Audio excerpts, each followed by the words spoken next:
आपने जिस अंदाज में शहीद विक्रम सिंह और नरू का परिवार का हौसला बढ़ाने का काम किया, आज सुबह मैं पेपर देख रहा था, आज यूरोप के देशों के अंदर लोग सेना में नहीं जा रहे, जितनी उनकी सेना की, उनकी सैनिकों की। फौजी देश के लिए जीता है और देश के लिए मर मिटता है।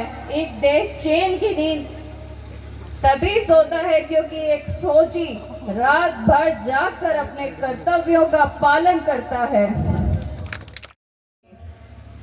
कभी ना मिटने वाला ख्वाब हो आप, सच कहूं फौजी साहब, बेमिसाल हो आप।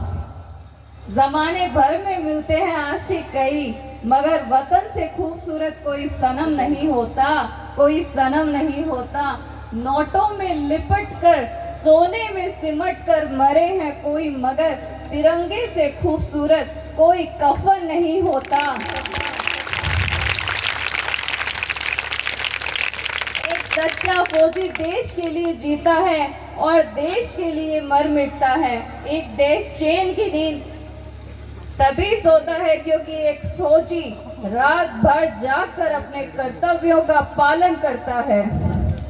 उन शहीद वीरांगना या शहीद माताएं जिनका हमने, या शहीद पिता और शहीदों के परिवार जो यहाँ आके और अपने बेटे की इस शहादत में, अपनी शहादत को इस शहादत में मिलाया, उन सबको नमन करते हुए मैं बताना चाह रहा हूं, जिसका जन्म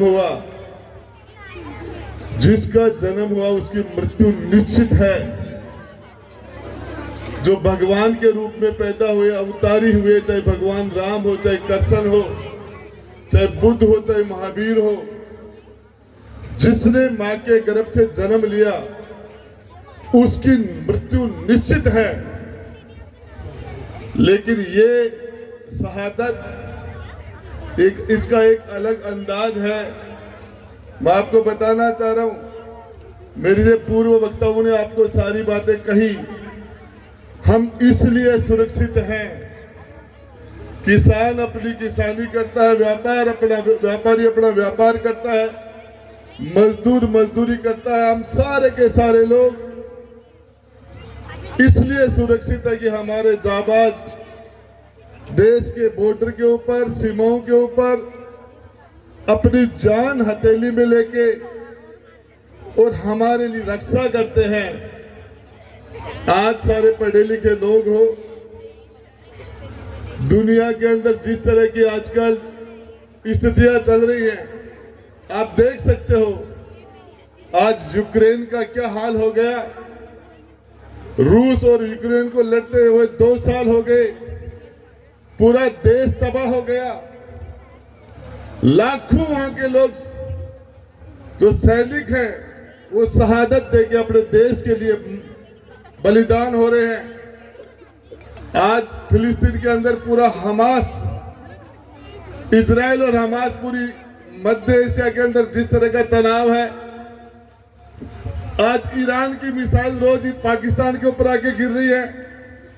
जिस तरह का दुनिया के अंदर ताइवान और चाइना के बीच में जिस तरह का तनाव है, उत्तर कोरिया और दक्षिण कोरिया के बीच में जिस तरह का तनाव है, ये हम सारे लोग, हमें ये चीज ध्यान में रखनी चाहिए कि हमारे पड़ोस का बेटा जो सेना के अंदर आज गया है, उनकी जान की कुर्बानी के ऊपर हम सारे के सारे लोग सुरक्षित रहते हैं।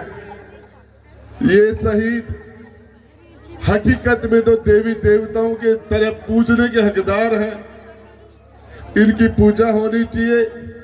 और यही है कि सारे आसपास के सारे लोग, जनप्रतिनिधि हो, चाहे सारे किसान हो, चाहे मजदूर हो, चाहे हमारे विद्यार्थी हो, माता बहन हो, आपने जिस अंदाज में शहीद विक्रम सिंह और नरू का परिवार का हौसला बढ़ाने का काम किया, आज सुबह मैं पेपर देख रहा था, आज यूरोप के देशों के अंदर लोग सेना में नहीं जा रहे, जितनी उनकी सेना की, उनकी सैनिकों की जरूरत है वो पूरी नहीं हो रही, और वहां की सरकारें घबराई हुई है, हिली हुई है कि हमारे देश की रक्षा कैसे होगी।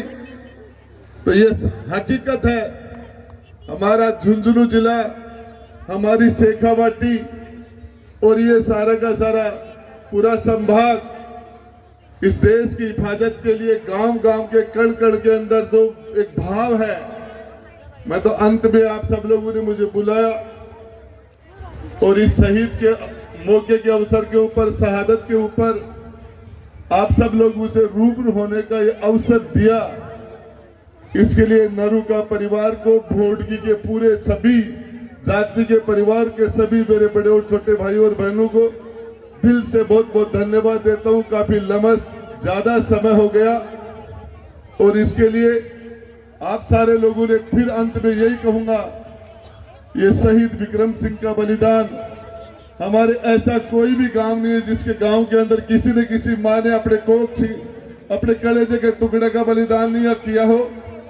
ऐसी कोई बहन नहीं है जिसने अपना सुहाग नहीं, देश के लिए अपने सुहाग की कुर्बानी नहीं दी हो।